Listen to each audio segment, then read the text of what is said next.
Fala galera, hoje eu vou participar da minha primeira live do TikTok Shop com a NJR। বিশ্বকাপের মঞ্চ মানেই কোটি কোটি মানুষের আবেগ, স্বপ্ন আর উন্মাদনার এক মহাকাব্য। ফুটবল এমন এক জাদুকরী খেলা যেখানে রেফারির একটি মাত্র বাঁশির শব্দে একটি পুরো দেশ হাসতে পারে, আবার চোখের জলে ভাসতেও পারে। কিন্তু সেই মহাকাব্যের সোনালি পাতায় যখন দুর্নীতির কালো দাগ লাগে, তখন পুরো ফুটবল বিশ্ব স্তব্ধ হয়ে যায়। বিলিয়ন ডলারের VAR নামক প্রযুক্তি কি তবে আজ পুরোপুরি অন্ধ হয়ে গেছে, নাকি বিশ্ব ফুটবল আবারও কোনো গভীর ষড়যন্ত্র ও রেফারির ওপেন দুর্নীতির নির্মম সাক্ষী হতে যাচ্ছে? স্পেনের ডি বক্সে ঘটা যে নজিরবিহীন ও লজ্জাজনক ঘটনা নিয়ে আজ তোলপাড় পুরো বিশ্ব, তা দেখে খোদ ব্রাজিলিয়ান সুপারস্টার নেইমার জুনিয়রও নিজেকে আর ধরে রাখতে পারেননি। লাইভে এসে রেফারির এমন নগ্ন দুর্নীতির বিরুদ্ধে রীতিমতো বিস্ফোরক মন্তব্য করে বসেছেন এই তারকা। কি ঘটেছিল স্প্যানিশ ডি বক্সে? কেন রেফারি বেলজিয়ামের নিশ্চিত পেনাল্টি গায়ের জোরে কেড়ে নিলেন? আর রাগে ফেটে পড়ে নেইমার ঠিক কি বলেছেন? শ্বাসরুদ্ধকর স্পেন বনাম বেলজিয়াম ম্যাচের আদ্যপান্ত এবং রেফারির চরম বিতর্কিত সেই বাঁশির পেছনের সব অজানা রহস্য জানতে আজকের এই বিশেষ প্রতিবেদনটি না টেনে একদম শেষ পর্যন্ত দেখুন। বিশ্বকাপের high voltage round of 16 knockout পর্বের এই মহা গুরুত্বপূর্ণ লড়াইয়ে মুখোমুখি দুই পরাশক্তি স্পেন এবং বেলজিয়াম। একদিকে স্পেনের চিরায়ত পজিশন ভিত্তিক ফুটবল, অন্যদিকে বেলজিয়ামের গতিশীল আক্রমণ ভাগ। স্পেন মাঠে নেমেছিল এক অবিশ্বাস্য আত্মবিশ্বাস ও রেকর্ড বুকে নিয়ে। এই বিশ্বকাপে টানা 600 মিনিটেরও বেশি সময় ধরে নিজেদের জালে কোনো বল জড়াতে দেয়নি লা রোখারা। যেন তাদের রক্ষণ ভাগ এক অভেদ্য ও দুর্ভেদ্য দুর্গ। কিন্তু সেই দুর্গ যে বেলজিয়ামের মতো লড়াকু দল এমন নিখুঁতভাবে ভেঙে চুরমার করে দেবে, তা হয়তো ফুটবল পণ্ডিতরাও ভাবেননি। ম্যাচের বয়স তখন 30 মিনিট। গ্যালারি ভর্তি দর্শকের স্নায়ু চাপ তখন তুঙ্গে। প্রতিটা সেকেন্ড যেন শতাব্দীর সমান মনে হচ্ছে।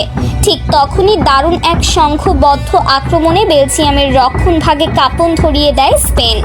দানি ওলমোর নেওয়া এক বুলেট গতির দুর্দান্ত প্রচেষ্টা বেলজিয়ামের গোলরক্ষক অতি মানবীয় দক্ষতায় ফিরিয়ে দেন। কিন্তু ভাগ্যের নির্মম পরিহাস, বলটি পুরোপুরি ক্লিয়ার করতে চরমভাবে ব্যর্থ হয় বেলজিয়ামের ডিফেন্ডাররা।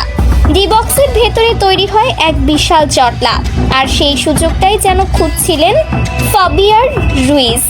ফিরতি বল পেয়ে এক অসাধারণ ও জোরালো শটে বল সোজা বেলজিয়ামের জালে পাঠান এই স্প্যানিশ তারকা। 1-0 ব্যবধানে এগিয়ে উল্লাসে ফেটে পড়ে স্পেন শিবির। গ্যালারিতে তখন স্প্যানিশ সমর্থকদের গগন বিদারী চিৎকার। তবে স্পেন এগিয়ে গেলেও হাল ছাড়ার পাত্র ছিল না লড়াকু বেলজিয়াম।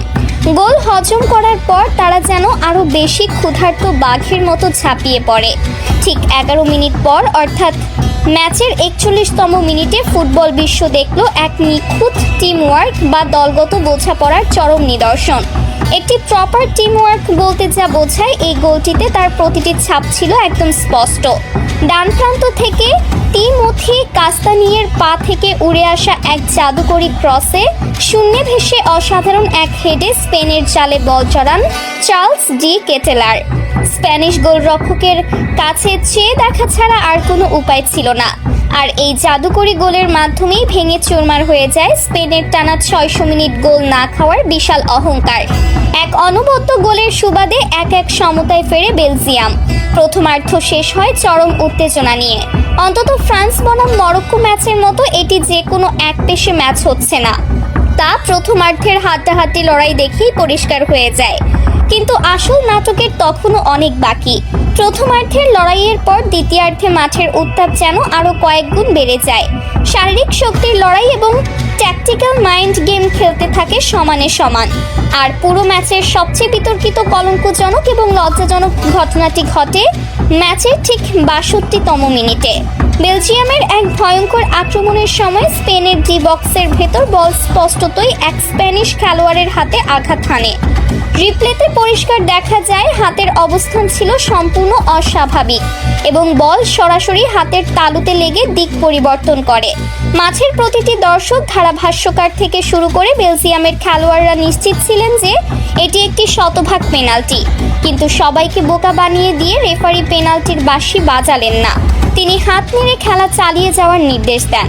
বেলজিয়ামের তারকা স্ট্রাইকার রোমেলু লুকাকু রেফারির এই সিদ্ধান্তে রীতিমতো স্তব্ধ ও হতবাক হয়ে যান। তিনি ছুটে গিয়ে বারবার রেফারির কাছে আবেদন জানাতে থাকেন, অন্তত একবার VAR মনিটরের দিকে যাওয়ার জন্য আকুতি জানান। কিন্তু রেফারি যেন কানে তুলো দিয়ে মাঠে নেমেছিলেন, কোনো কথাই তিনি কানে তুললেন না। এমনকি VAR রুমে বসে থাকা কর্মকর্তারাও কেন রেফারিকে রিভিউ করার নির্দেশ দিলেন না তা নিয়ে তৈরি হয়েছে বিশাল রহস্য। নকআউটের মতো এত বড় মঞ্চে, যেখানে একটি গোলের জন্য পুরো ম্যাচের ভাগ্য এবং একটি দেশের স্বপ্ন বদলে যেতে পারে, সেখানে রেফারির এমন স্বৈরাচারী আচরণে রীতিমতো হতাশ ও ক্ষুব্ধ হয়ে পড়ে পুরো বেলজিয়াম দল। নিশ্চিত একটি পেনাল্টি থেকে বঞ্চিত হয়ে এগিয়ে যাওয়ার সুবর্ণ সুযোগ হারায় তারা। ডাগআউটে থাকা বেলজিয়ামের কোচিং স্টাফরাও রেফারির এই আচরণে ক্ষোভে ফেটে পড়েন। আর এই জঘন্য রেফারিংয়ের ঘটনা চোখে এড়ায়নি ফুটবল বিশ্বের রথী মহারথীদেরও। ম্যাচ চলাকালীনই সোশ্যাল মিডিয়ায় প্রতিবাদের ঝড় ওঠে। সবচেয়ে বড় বোমাটি ফাটান Brazilian poster boy Neymar junior. নিজের লাইভ স্ট্রিমে রেফারির এই বিতর্কিত সিদ্ধান্তের তীব্র সমালোচনা করে ফেটে পড়েন তিনি। নেইমার নিজে বিশ্বকাপে অনেকবার ইনজুরি এবং বাজে ট্যাকলের শিকার হয়েছেন, তাই ফুটবলের প্রতি অবিচার দেখলে তিনি চুপ থাকতে পারেন না। অত্যন্ত ক্ষোভের সাথে তিনি বলেন, এটি ফুটবলের জন্য এক চরম লজ্জাজনক দিন। এটি দিনের আলোতে ডাকাতির মতো। চোখের সামনে এত বড় একটি হ্যান্ডবল কিভাবে একজন রেফারির চোখ এড়িয়ে যায়? VAR প্রযুক্তির পেছনে ফিফা কোটি কোটি টাকা কবে কিসের জন্য খরচ করেছে? VAR প্রযুক্তির পেছনে ফিফা কোটি কোটি টাকা তবে কিসের জন্য খরচ করছে? এটি কোনো মানুষের সাধারণ ভুল নয়, এটি সরাসরি রেফারির ওপেন দুর্নীতি। নেইমার আরও যোগ করেন, আমি নিজে বিশ্বকাপ খেলেছি, আমি খুব ভালো করেই জানি একটি রেফারির ভুল সিদ্ধান্ত কিভাবে একটি দলের 4 বছরের ঘাম ছড়ানোর স্বপ্নকে এক নিমিষে ধূলিসাৎ করে দেয়। বেলজিয়ামের প্রাপ্য অধিকার থেকে তাদের যে নির্লজ্জভাবে বঞ্চিত করা হয়েছে তা কিছুতেই মেনে নেওয়া যায় না। ফিফাকে অবশ্যই এই রেফারিংয়ের জবাবদিহি করতে হবে, নইলে ফুটবল থেকে সাধারণ মানুষের বিশ্বাস চিরতরে উঠে যাবে। নেইমারের এই বিস্ফোরক লাইভের পর পুরো ফুটবল বিশ্বে এখন রেফারির সেই সিদ্ধান্ত নিয়ে তুমুল সমালোচনা চলছে। প্রিয় দর্শক, ম্যাচের 62তম মিনিটের এই হ্যান্ডবলটি নিয়ে আপনার কি মতামত? সত্যি কি সেটি পেনাল্টি ছিল? রেফারির VAR চেক না করার এই হঠকারী সিদ্ধান্তকে আপনি ওপেন দুর্নীতি বলবেন, নাকি নিছকই একজন রেফারির চোখের ভুল? নেইমারের এই সাহসী প্রতিবাদের সাথে কি আপনি একমত? আপনার অত্যন্ত মূল্যবান ও সুচিন্তিত মতামত অবশ্যই আমাদের মন্তব্যের ঘরে লিখে জানান।